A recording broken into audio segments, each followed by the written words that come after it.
moving to the next presenter. It's Dr. Lloyd Donaldson, who is a senior researcher with Scion, New Zealand, specializing in plant anatomy and microscopy. His presentation title is "How Do Trees Grow Upright?" Lloyd, the floor is yours. Good morning. My name is Lloyd Donaldson. I work at Scion Research in Rotorua, New Zealand. My talk this morning is about how trees grow upright. So different tree species have different growth form. In most cases, trees grow vertically. There are some species which form shrubs which grow along the ground, but most trees grow up into the air. Different individuals, of course, may have different growth form due to environmental factors, wind, or if they're growing on a slope or in a shaded position, and so on. Trees can sense their position relative to gravity, and they have a system designed to correct stem lean. So if the tree gets pushed over for any reason, there's a system which will try to push the stem back into the vertical position. The reason they want to do this, of course, is they want to hold their leaves up into the sunlight so they can maximize their the efficiency of making photosynthesis. So reaction wood is a special type of wood that tries to correct leaning stems. Reaction wood works best in young trees. Obviously, if you have a small stem, it's much easier to bend so that the tree grows back vertical compared to, say, a 50-year-old tree, which has got a large stem. Obviously, you can't bend that very much. There are different kinds of reaction wood. So in coniferous trees, we have compression wood. And in flowering trees, we have tension wood.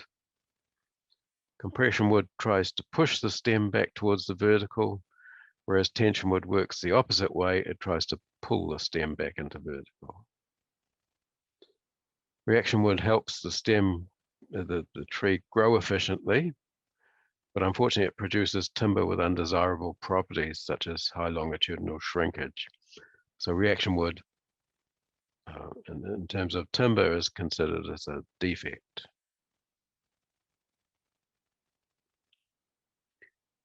So if you look at the image on the left, we have trees with very nice straight vertical stems.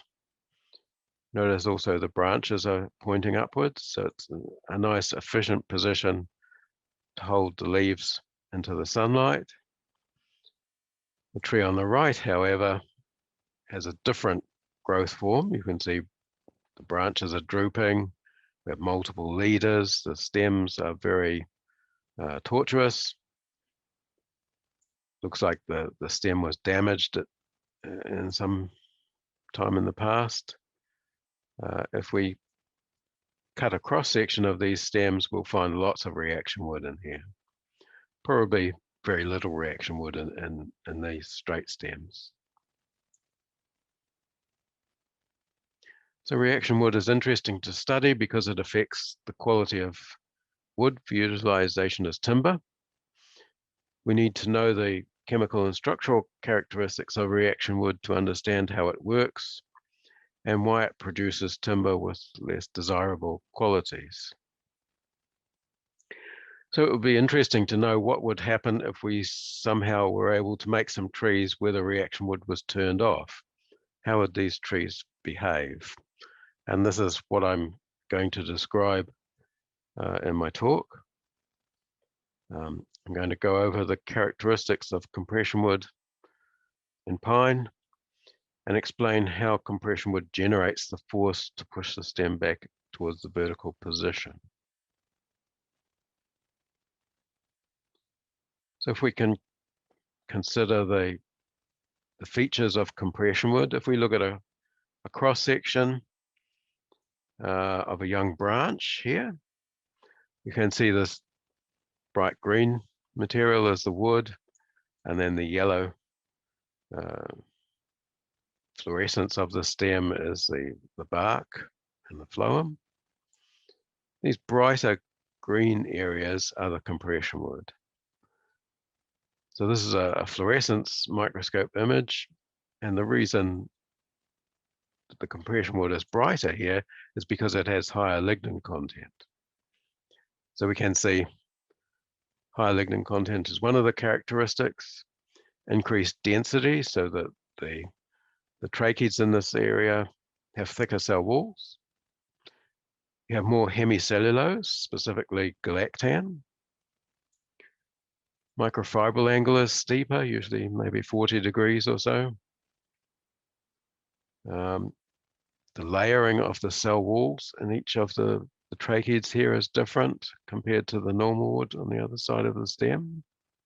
So I should say the compression wood is always on the lower side of the stem here. The tracheid cell walls have different features, helical checking, for example, which I'll show in the next slide, and intercellular spaces, and the tracheids are rounded in shape. So you can get compression wood of different severity, and for example, mild compression wood may only have some of these features, but we'll only talk about severe compression wood today, just to keep things simple, and that will have all of those features. So helical checking and intercellular spaces, just showing some SEM pictures and TEM. So these structures here are the helical checks, and this is an intercellular space. So if we look at a cross section through here, these are the helical checks here. You can see they go about 70% through the cell wall.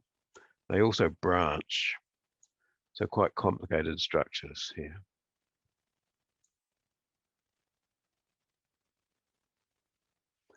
So if we then look at some of the features of compression wood, cellulose orientation and cell wall layering. So in compression wood, the inner layer, which we call the S3 layer, is missing. And the microfibril angle in the main part of the cell wall, what we call the S2, is steep in normal wood, but much higher in compression wood. Really, the only other feature is sometimes the S1 is a bit thicker, but the microfibril angle doesn't change in this wall layer. If we look at lignin distribution, you can see in normal wood, the highest lignin concentration is in the middle lamella, the layer which cements the tracheids together, and it's much lower in the secondary wall. Whereas in compression wood, you have very high lignin in the secondary wall, and it forms a gradient across the S2 layer. If we look at galactan distribution, actually the galactan is quite similar to the lignin. You can see in compression wood, a lot of galactan in the secondary wall. It has a gradient across the wall layer. In normal wood, it's really only found in the primary wall and at very low concentrations.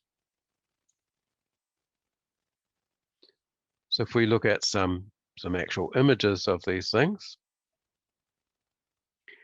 you can see here we have normal wood stained for lignin. You can see the high lignin concentration in the middle lamellar layer and also in the S3 layer around the lumen. And the compression wood looks quite different. So you have high lignin concentration in the outer part of the secondary wall. You have intercellular spaces. You have helical checks here on the inside. No S3 layer. And overall, it's more lignified. If we look at the galactan distribution, so these are all fluorescence images. In this case, the galactan is being localized using an antibody, which is labeled with a fluorescent dye. So the pink structure here is showing us where the galactan is. So you can see there's almost no galactan at all in the normal wood. In fact, there is some there, but it's so dim that you can't see it when we're overlaying the image of the lignin here in green. But you can see lots of galactan in the outer part of the secondary wall in compression wood.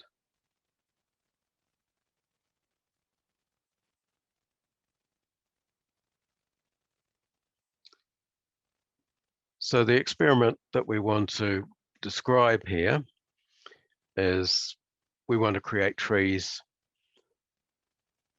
where we have either no compression wood or whether we have compression wood that doesn't work anymore. So in this case, what we do is we do some genetic modification using molecular biology. And we take a pine embryo, which you can see there. Those bright green things are the nuclei, which contain the chromosomes. We genetically transform these to add a gene for a fungal enzyme, which is endogalactanase. What this enzyme does, it digests galactan, breaks it down into sugars. This enzyme comes from a fungus, Aspergillus niger, I think. And by transforming these embryos, we can then regenerate trees where the galactanase is expressed in the cambium. So this image shows the cambium.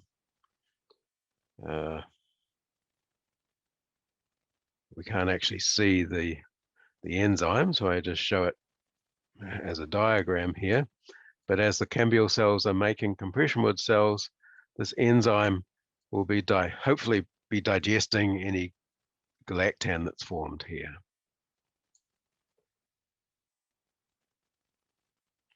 So if we have a look at these trees, so these were, I think, about 3-year-old trees. If we cut cross sections through the stems, we find that the wild type has compression wood. We can see the compression wood here is the dark red color. But we also have compression wood in the transgenic trees. So that means both tree types formed compression wood. However, in this case, the compression wood actually was different, and we'll look at some details on that. So if we compare the distribution of galactan, you can see on the left, this is the same as the image that we saw before, stained with antibodies. We can see the galactan is in the outer part of the secondary wall, shown by the pink color. However, in the transgenic trees, it's completely different. So we have some small amounts of galactan in the intercellular spaces, as you can see here. Very weak amount of galactan in the secondary wall, completely, much less than we see in the wild type. So what has happened here, the enzyme expressed during the cell wall formation has digested the galactan.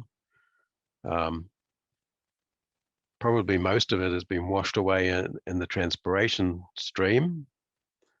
So the water flowing here has just washed it away. But there's no water flow inside these intercellular spaces, and it looks like just some residual galactan is precipitated there.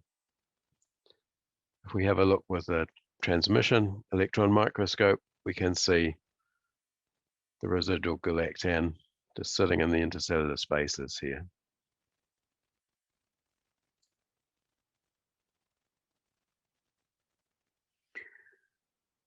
If we test these trees to see how the compression wood is behaving, so in the wild type tree, what we do is lay these trees down so they're lying on the ground. Then we wait 4 months. You can see that the wild type has recovered. It's growing vertically again. However, the transgenic one is still lying down. So although we know the stem is full of compression wood here, the compression wood is not working. we assume this is because we reduced the amount of galactan. So the galactan in these trees was about 70% less than in these trees.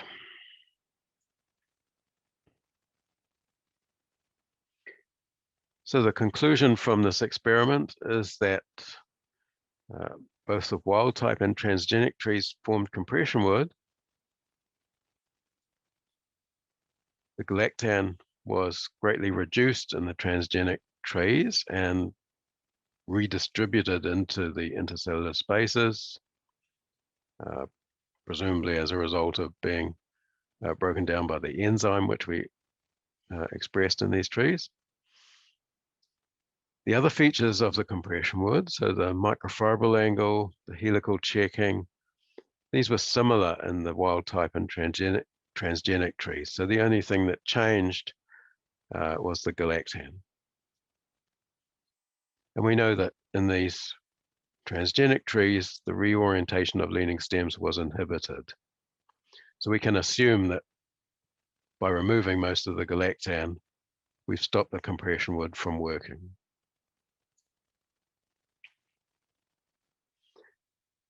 So this allows us to consider how the compression wood is actually generating stress. If we look at cellulose, cellulose is oriented as a helix inside the cell wall. If we have a relatively steep microfibril angle, this forms a stiff spring, and this will be able to increase in length longitudinally, but only by a relatively small amount. The angle here is directing how much of the swelling can occur in this direction relative to this direction. If we look at the high microfibril angle, so this is the condition that we would find in compression wood. This forms a weak spring, and it can stretch a lot more in the longitudinal direction.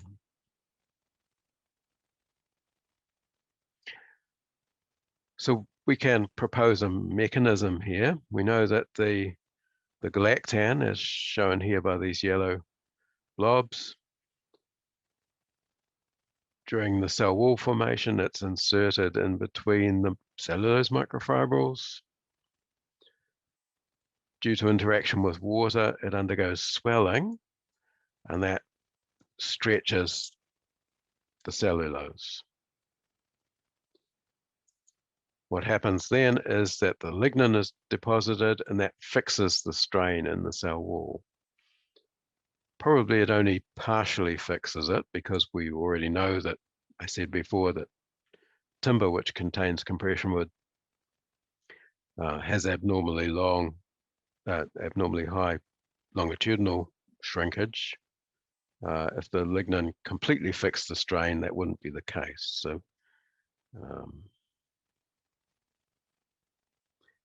So the mechanism at the cellular scale is that the cell, in response to water, stretches in the longitudinal direction. This is due to the galactan, but the other features of the compression wood support this. So the helical checking, the high microfibril angle, these all direct the swelling into the longitudinal direction.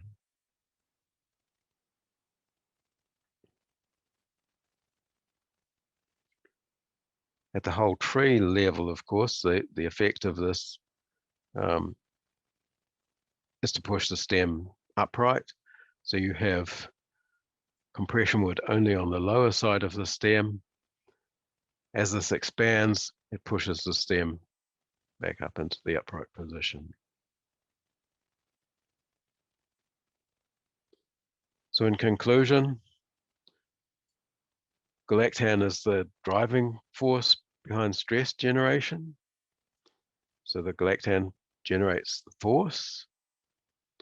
The other features of compression wood, the high microfibril angle, helical checking. These facilitate longitudinal swelling as a result of the galactan interacting with water. Lignin fixes the strain that's generated here, and the increased cell wall thickness and other features enhance the load bearing because the compression wood is supporting the side of the stem, which is leaning. It needs to be mechanically stronger here.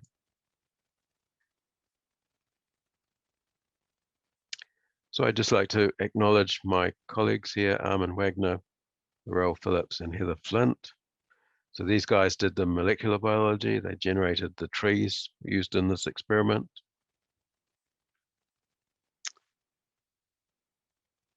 My talk today is pre-recorded because it's the middle of the night in New Zealand when you're watching this. If you have any questions, you can email me after the presentation. Thanks very much. Thank you. Thank you, Lloyd. If you can hear us, maybe he's dreaming about this meeting right now as we speak, since in New Zealand the time is 4:28 a.m. in the morning. So we move to, as Lloyd mentioned, if you have any questions, please feel free to email him with the questions. So.